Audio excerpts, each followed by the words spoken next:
he was the pupil of Rabbi Sofa.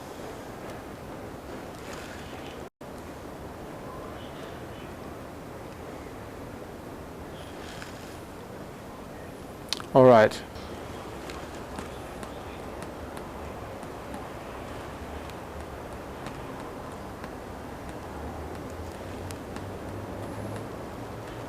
This piece was yesterday.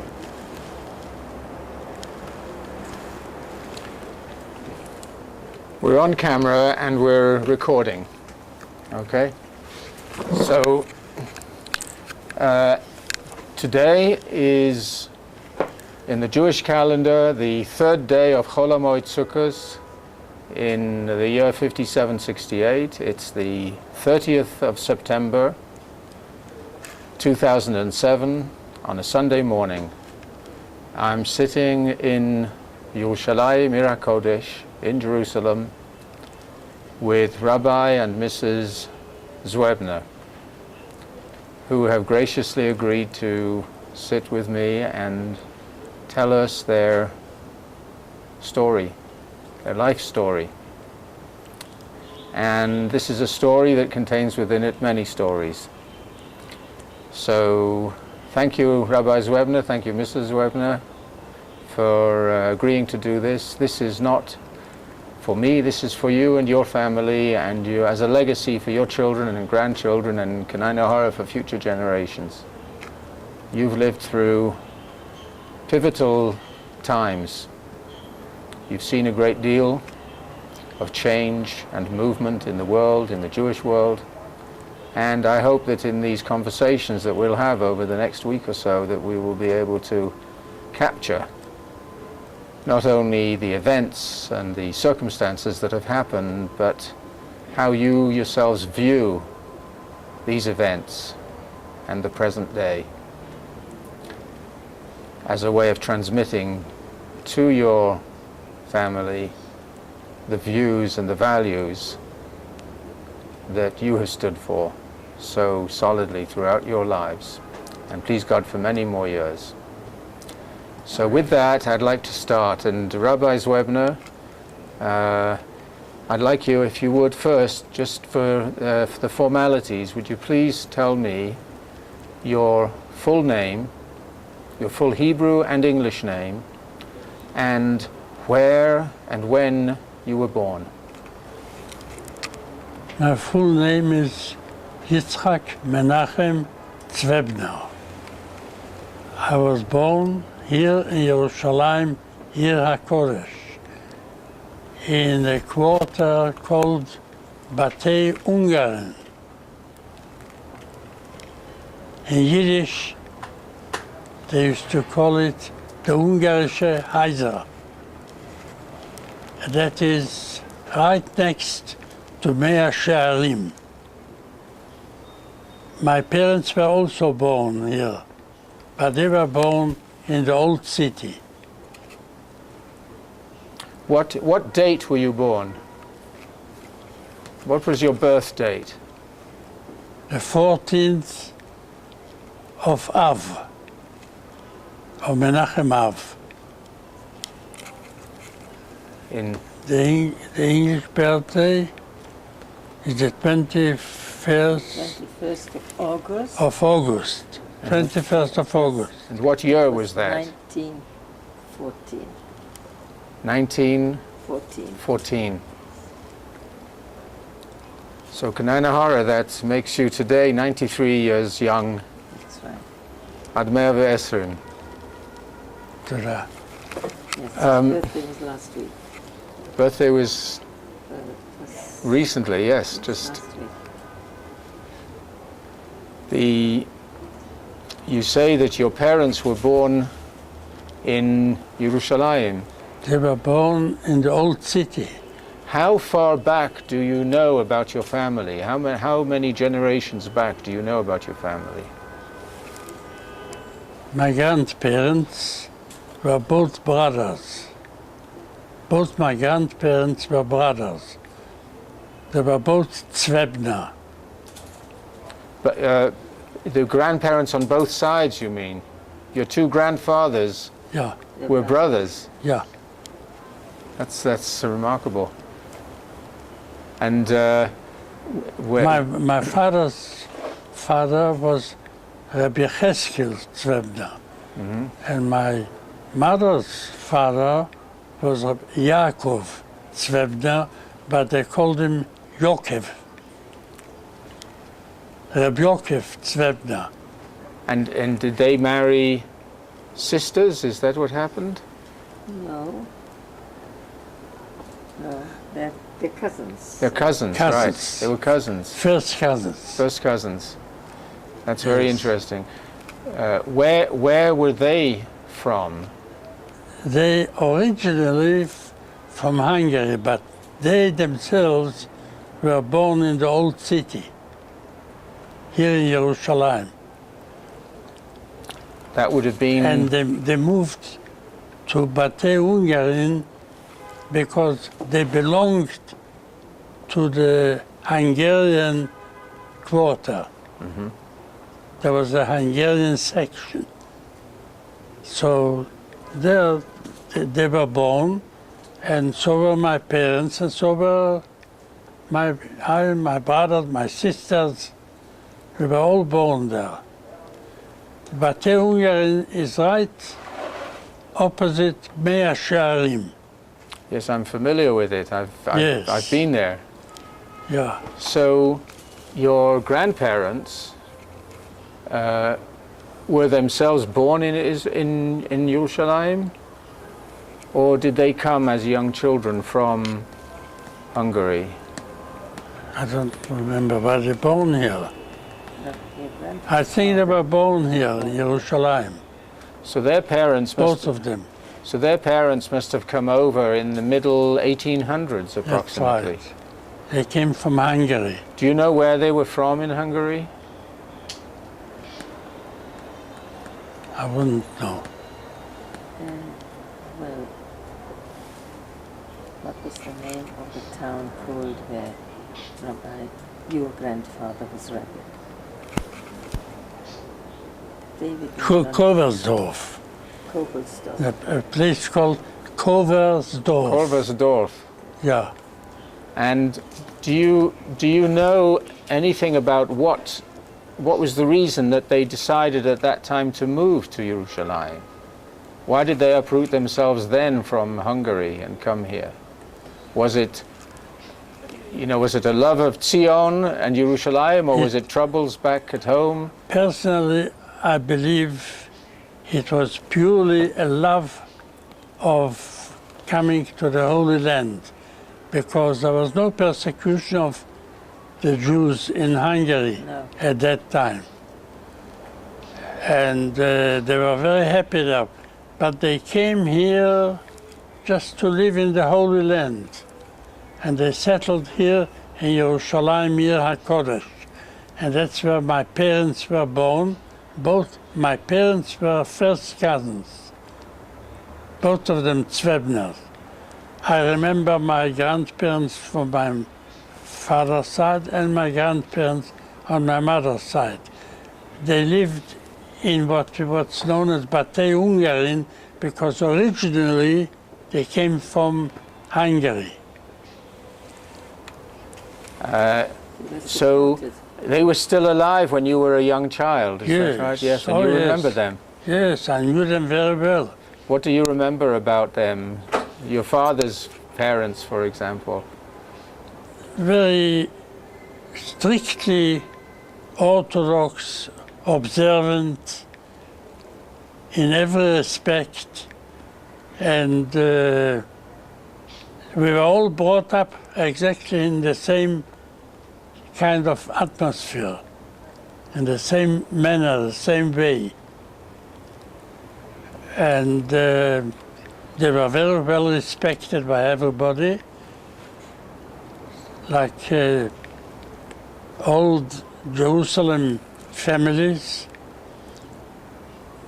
And we used to daven all our prayers, daily prayers, Shabbatot, Yamim Tovim, in Mea Shearim. In which shul? Now, why did we go to Mea Shearim? Because my grandfather, from my father's side, established a special synagogue in Mea Shearim. How did he come to establish a synagogue? From what I've heard from childhood, a certain lady from Hungary came to Jerusalem, and she came to visit him. And she said that she has got enough money to give to establish a synagogue in the memory of her parents. So she gave him money, and he bought a place where he started a synagogue, and he called it Ohel Sarah, after her mother's name. She must have been called Sarah. And we always davened there, especially on Yamim Noraim and on festivals. We used to go there. We had our places in that synagogue, and I took my dear wife and our children. I showed them that synagogue. I showed them where I used to sit, where I used to daven every Shabbos, and particularly Yom Tov and the Yamim Noraim. Is that shul still there today? Yes. It's called Ohel Sarah. Yeah. It was looked after. It was taken care of by my husband's late family, and they kept it. It was like a beautiful jewel. It was tidy and clean. And Yeah. Now just remind me, please. Your father's name was. Yechezkel. He was Yechezkel, okay. And So- my mother's father's name was Yaakov, but they called him Rabbi Yokev. Yokov. So Yechezkel and Rabbi Yokev were brothers, Right. and they lived in Bate Hungary. And did they, when they came here from Hungary, did they come together at the same time? Do you know? Most probably, but I wouldn't know for sure. I imagine so. Yes. I don't even know what made them go to live here in the Holy Land. There was no persecution in those days in Hungary, not that I know of. Do you know when you were a young child, approximately how old was your grandfather?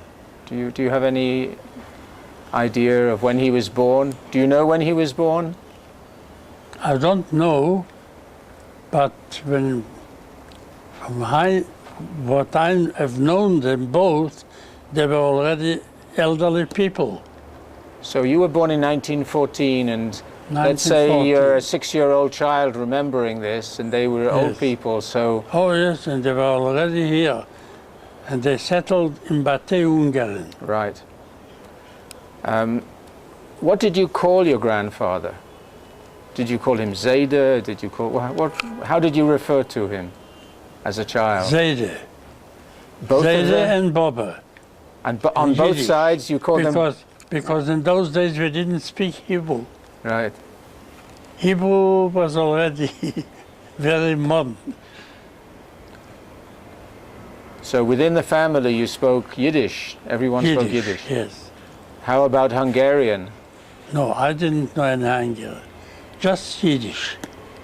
And your parents and grandparents also spoke amongst themselves spoke Yiddish? Yiddish. Not Hungarian. No. But they probably spoke Hungarian They if probably they knew understood Hungarian it. Right. because they came from Hungary. And the in that shul, Ohel Sarah, the nusach, what nusach was used there? Nusach Ashkenaz. Ashkenaz, Hungary. Yes, Hungarian I've taken nusach. my children, I've taken my dear lady to see that shul. and I've taken my children, I showed them where I used to sit together with my father, and we were down. It's a beautiful shul. It's still functioning. Still functioning. Yes. And Why did they call it Ohel Sarah? Because a certain lady from Hungary came. She came to see my grandparents, and she said she's got some money. She would like to donate it here to establish a synagogue, but she wants they should call it after her. And her name was Sore. Uh-huh. So they called it Ohel Sore. Very nice. Ohel Sarah? Why did she come to your parents rather than somebody else? I assume because she must have heard in Hungary, where she came from, that there were two brothers, Rabbi Cheskel and Rabbi Yaakov, and they came, they originated from Hungary. And so she came and she saw them. I see. And then she told them that she has got money and she would like to establish a synagogue, provided they call it after her name, to perpetuate her name. Right. And her name was Sore. And it's taka been perpetuated. Yeah, Ohel Sarah they called her. Yes. And your grandparents, so Rabbi Cheskel and his, what was his wife's name? Rabbi Cheskel's name? Rabbi Cheskel's wife was Gute. Gute. Gute. Gute. And what about Reb Yaakov's wife? Chava. Chava. The Bobbe Gute and the Bobbe Chava. Do you have any paper records about their immigration to Eretz Yisrael? No, Or I have none. I don't think there are anywhere. There may be somewhere, but I don't know, not that I know of. do you have any photographs of your grandparents? Yes. Yes, I used to have. And what do you remember from your childhood as a family occasion?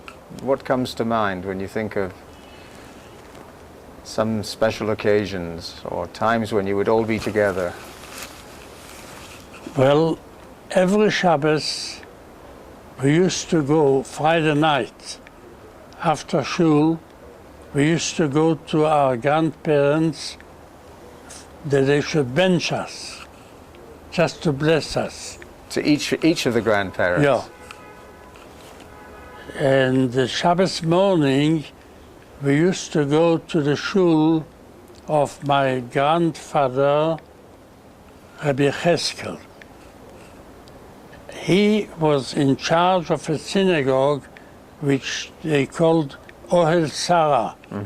And from what I remember from childhood, Sarah was the name of his mother. So he established a synagogue to commemorate his mother, and he called it Ohel Sarah.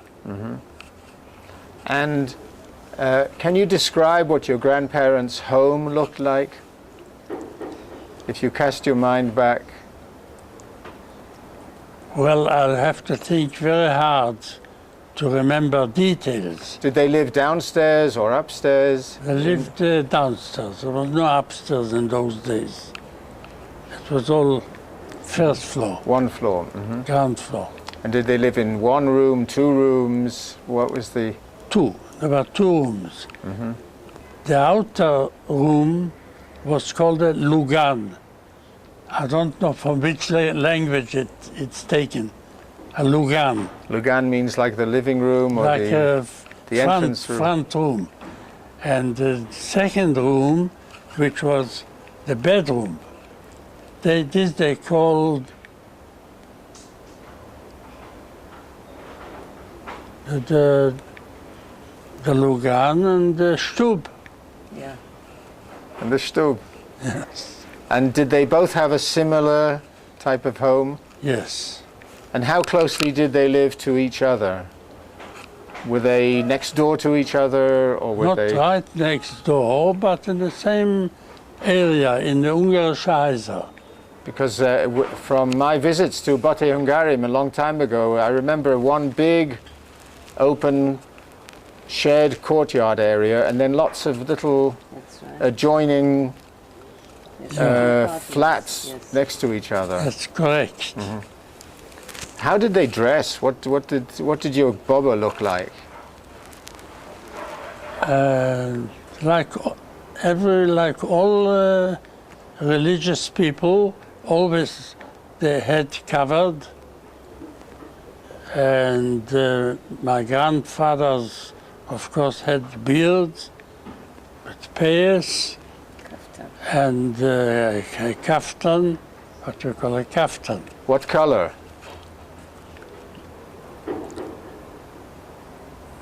Well, not very bright, but they always had, in those days, they made their kaftans from a certain type of material. Rayon. It was a black one, or Not black. Not black. No, striped. Striped. They wore the striped kaftans. Yeah. Yes. And your father, how did your father dress similarly? My father became modernized. He was always looking forward, looking ahead. And he dressed already in a modern style. In a suit? Because he went overseas. He went to visit Hungary. He went to collect money for the poor people here in Jerusalem. So he already dressed in a modern way. But my mother's father, he didn't. He remained like a Jerusalem Yid with a kaftan and with a beard, of course. And I remember them both very well, very clearly. When you came to see them, how many siblings did you have? How many brothers and sisters were you? I had one, the eldest child was a brother, my brother. And his name was Leib. We called him Label. And then I had 3 sisters. And then I had 2 younger brothers, 3 younger brothers than me. Avigdor, Zvi, and David. So the 4 or 5. So there were 7 of you altogether. 7 Yeah. children. Did you all come together to see the the Bobber and Zeta on Friday night? Not exactly together. But you all used to come over We at always some point used to come for benching. for benching. To They get used up to bench us. individually. Yeah. Were your grandparents, do you remember them as being very affectionate? I mean, did they There was a certain distance. It's not like today. We always had a certain respect for the grandparents, that we had to be careful what we say, how we behave, because they were very strict.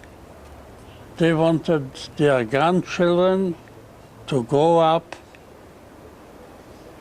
like strictly observant Jews, as it was the custom in those days. When your Zayda blessed you, would he put his hands on your head? He used to put his hands on my head, and when he finished blessing me, I had to kiss his hand. that was a custom. Both sailors. We had to kiss them, Kiss the hands. the hand. And what about the girls? How did he bless the girls? The same way. Did he put his hands on their head or on above their heads? Do you remember? I won't remember well, but maybe not quite on the head, but above. And what about the Bobbe? How was her? Did she embrace you at all? Did she, or did she just speak with you?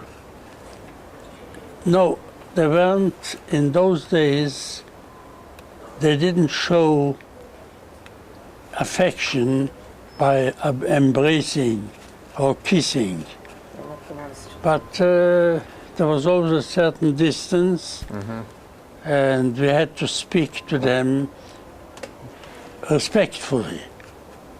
And when you came on Friday night for Shabbos, did they give you something to? Did you make kiddush there? Did they give you something to eat? No, we just came for Just came for the benching. benching. For the benching. Yes. And then And- we went home. Did they ask you questions? How are things? How is cheder? How is etc.? There was no time for that because there were other grandchildren who were there. Everybody came to be blessed. So they had to bless them all, and each one went home for Yes. Friday night dinner. And did your parents come with you to them? Yes, And did they bless your father and also? yes, yes.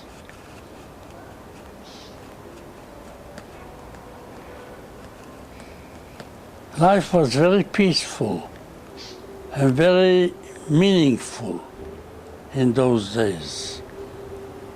There was no wasting of time. Everything was done in the right manner, the right way, and we had to go back home for our own Shabbos dinner, the Shabbos meal. And then when we came home, my father used to bless us. And where was your home? In Bad Ungern. Also in Bad Evangaren. Yeah. As a matter of fact, I've taken my children, my dear wife, to show them the place where I was born and where we lived. Does the building still exist now as it Yes. did then? Yes, exactly the same. Exactly the same. But it's now a yeshiva. Pardon? It is a yeshiva now. It's a yeshiva now. Yes. Uh-huh. Right? But Your home has become a yeshiva. yes, Okay. Your grandfather was doing shchita for him on the way. Remember? Yeah. Chaim Sonnenfeld. Abraham Sonnenfeld. Sonnenfeld was at the same time. Yeah. It's important, Alec. Abraham Sonnenfeld came together with my grandparents, and my grandfather learned Schritter, Especially. so that on the way they should have what to eat. So he did Schritte wherever they were, because in those days to come from Hungary to the Holy Land took a long time. Do you know anything about what their itinerary was, how they got here? And how long it took them? Do you know No, anything about no. that? Uh-huh. But your grandfather learned shchita as a means of survival for the. It sounds like there was Just for the journey. just for the journey. Yeah. What But he wasn't a regular Shochet. shochet here. What did he used to do back in Hungary? Do you know? Was the rabbi? Kobelsdorfer. The yeshiva Bocher. Wasn't he the Kobelsdorfer? Wasn't he the Kobelsdorfer Rov? No. No. They lived in Koversdorf, Yes. but he wasn't in Koversdorf. But one of the Zwebners was a Kobelsdorfer Rov. I don't remember that. He built a shul. which is still there, which they just refurbished not so long ago. In fact, David was there, I think it was about 3 years ago. I went to visit the town and the That's shore right, there. yes. And they refurbished it as it was, and they all knew the history, and it is... No, but they established a shul in Mea Shearim. No, but before they came to Jerusalem. In Mea Shearim, they call it Ohel Sarah, That was much later, darling. because a certain lady, Sarah, gave the money. Yes, To- but how? Yes, but Reb Chaim Sonnenfeld came together with your great grandfather, Yeah. and he came simply because he wanted to come and settle in Eretz Yisrael. So who Yeah. was it that learned Shechita? Was it your grandfather or your great-grandfather? Great-grandfather. Great-grandfather. So your grandfather was probably a child when he came. Yes. Yes. Do you know what your grandfather used to do for Parnassa? How did he... There was such a thing which they called Chalukah. Chalukah was people belonged to certain sections, which they called a kollel. And that kollel collected money in Chutz La'aretz, and they handed out monthly to those that belonged to this kollel. And that's where they live from. So what he used to do was learn? He used to learn in this kollel? Used to learn, and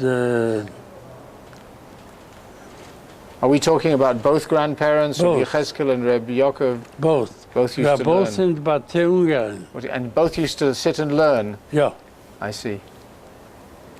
It's very interesting. When did your grandparents, each of them, pass away? Do you remember that time, and do you remember their funerals? No, I don't remember. I must have been a youngster, and I don't remember when they passed away. I buried in Har HaZeitim, and the You say they're buried in Har HaZeitim, right? Yes. next to the Rabbi Reb Chaim Sonnenfeld, his kever, and the kever of my great-grandfather, Hmm. they're together. Together. Yes, they're buried at the same place. And what about your grandparents, The Kevin? only- Still there. As a matter of fact, David goes every year to the outside. He goes up there. The only Beit Kvarot was in Yerushalayim on Har HaZeitim. Hmm. So, do you know when your father was born? What year your father was born? I think I used to know, but I don't remember now. We can check that, obviously. That's verifiable. And how many children? He was one of a number of children, I understand. How many children were there in his family? In your father's family? His Vetter Yitzchak. He was a Yes. brother. There was one, Yitzchak, he was the eldest. Yes. And then there were some ladies, girls, Yes. There was Baba Chana. Baba Chana, and Leah Wertheimer. Yes. Yeah, But your mother's name was Leah, so yeah. it was another. I see. And they were cousins, because the Baba Chana was also Wertheimer. That's right. So, what I remember, that there was Yitzchak, another brother, Yes, and he went to he was the brother of he Yechezkel. went to America. Cheskel and Yitzchak. How did you address your father? What did you call him? Tate. Yiddish. Tate, Mame. Vetter and a Mume. A vetter is a dod, Is an uncle, yes. uncle. And a Mume is an auntie. Uh-huh. So, in your family, you were the sort of the middle child of 7 children, or the third. You were the third of 7 children, or no, you were the fourth. Am I right? Yeah. You're the fourth of, so you were exactly the middle child in your family. Yes. So, your father. What about your mother? Where was your mother born? Also here in Jerusalem, Uh-huh. in Bate Ungarn. Also in Bote Hungary. Yes. How interesting. Now the family's name was Zwebner. Yeah. That was the name in Hungary, right? Am I right about that? Yeah. Where did the name Shag come?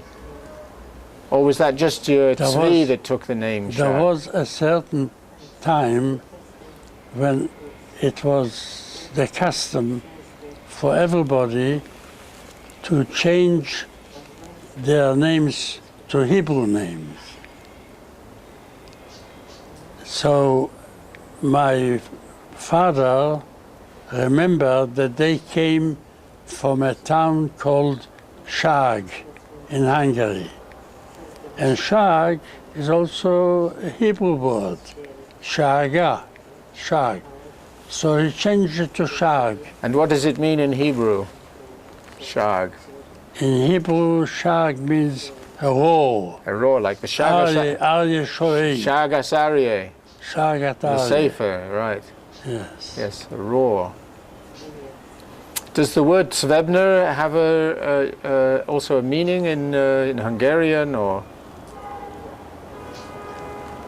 From what I heard vaguely, Zweb in German, raisins, are raisins.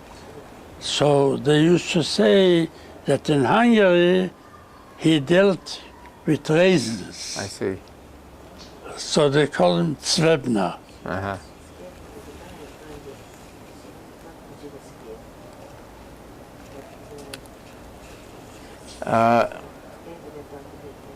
What was your mother's family's name, her maiden name? Also Zwebner. It's also Zwebner, because they were They brothers. were cousins. Right, They were first they were cousins. first cousins. And do you know at what age your parents married each other? No, Uh-huh.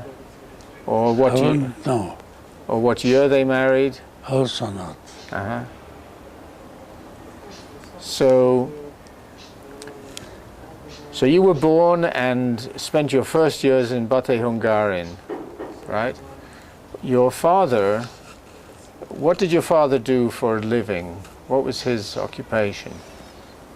There was such a thing in those days which they called Chalukah. Everybody belonged to a certain section which had what they called a kollel. They collected money in Chutz La'aretz, in Hungary or Austria, in wherever they came from. And they used to get it, they call it Chalukah. And they handed it out monthly to those who belonged to that particular section, and that's what they lived from. So what was your father's role in that? Did your father go collecting for the Chalukah? No, they didn't go collecting because this was handed out automatically. So what did your father do? Did he learn in He Kollel? sat and learned, he used to sit and learn. But my father was very modern, very updated. And he believed that we must do something for a living. So my father used to collect for the kollel of the Hungarian people. And for this, he used to get a monthly income. I see. So he would travel to Chutz La'aretz to do the collections? Yeah. Which countries did he go to? Mostly Hungary, Germany, and then he went to England. And there he made friends with some rich people who helped him. And that's how he collected for the Kollel. And do you know who one of those rich people was? It was my grandfather, What was his name? Elia Cohen. Ah, but I remember a certain Mr. Williams. And Mr. Williams also. Do you remember? I knew my father knew Mr. Williams. My That's father almost married the daughter of Mr. Williams. He didn't, but he almost did. Yeah. And my mother used to speak of Mr. Williams. So Mr. Williams supported your father's collections and Yeah. the Chalukah. Yeah. Small world. So when your father came to England, there was obviously some transition for him, because we'll come later to the story of how you came to be in Chutz La'aretz. But you grew up as a young boy in Eretz Yisrael. In the Ungar In the Hungaria. Where did you go to school or to cheder? In Bate Hungarin? Mea Sharim. Meir Sharim. What was the cheder you went to? Mea Sharim was what they call it Talmud Torah. And there are many classes, very well organized. In Bate Ungar, I don't think they had Talmud Torah. They might have had certain private tuitions. But the big Talmud Torah was in Mea Sharim. Where was it located? What was the address? Opposite Bate Ungar. It's still called Mea Sharim. Why they call it Mea Sharim, there are two explanations. Some say because there were 100 gates, but it's impossible. There were no 100 gates. I knew Mea Sharim very well.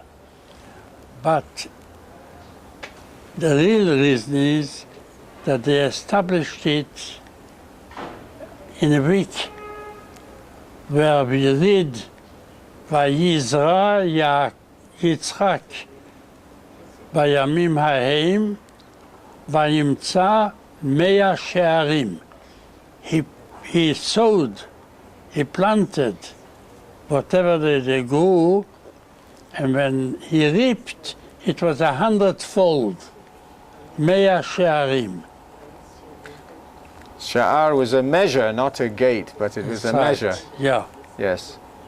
So why do you think they picked that name for this place? What was the association between the Torah passage and the name and the location? The Why? only explanation I can give is simply because it was established during the week when we read Vayizra Yitzchak Bayamim Haim Vayimtza Mea She'arim. I see. Mea She'arim means 100-fold. They picked something from that Sedra. Yeah. I see.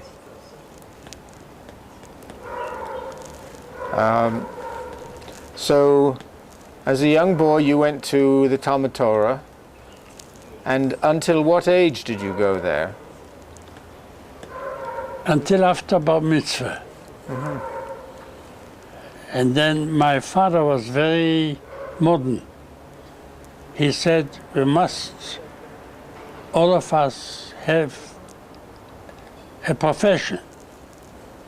And what's the best profession? To become a teacher. So he sent me to Seminar the Morim of Mizrahi. The Mizrahi movement established a special place to teach and train young people to become teachers. And so I became a teacher. So you started quite young there. You started right after your bar mitzvah at that Yes. teacher's? It's, I had to, it took me about 5 years or 6 years to qualify. Then I became a qualified teacher. So you obviously learned more than just Limudei Kodesh, Naturally. right? What other subjects did you study? First of all, the Hebrew language, mathematics, geography. We went to the Seminar Mizrahi, which was already a modern school. They taught all subjects there. Well- It was the headmaster was a certain Mr. Lifshitz. What was he like? What do you remember of him? Very strict, a great disciplinarian. We were all terrified of Mr. Lifshitz. Did you ever get punished by him? Not that I remember of, but he was very strict, and everybody who was under his supervision was very obedient. How big was this school? There were five classes, 5 kitot. 5 kitot. Yes. And do you remember any of your other teachers from the school? I used to remember them all, but now I have to start thinking. Well, while you're thinking, I'm going to